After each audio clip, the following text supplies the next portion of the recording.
Assalamualaikum. Hari ke-10 solat subuh berjemaah di masjid setiap hari serta duha. Sekarang pukul 5.40. Lewat sikit. Macam biasa, spray perfume oud. Whey protein kita tambah 2 shot. Memang segabukan. Bismillah.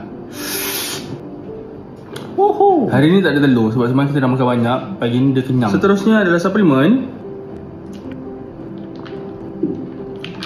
Jom ke gym. Jom ke gym pula. Jom ke surau. Kau nak surau? Jom ke masjid. Malah aku main gym. Jadi dia pagi ni aku macam tak betul sikit lah. Jadi melalut sikit.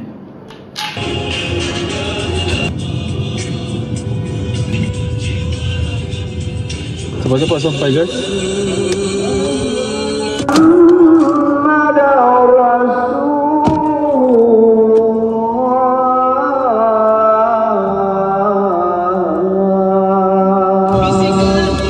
Puisi cinta dan dulu peringatan negara bagaikan senyum dalam diam bergembira.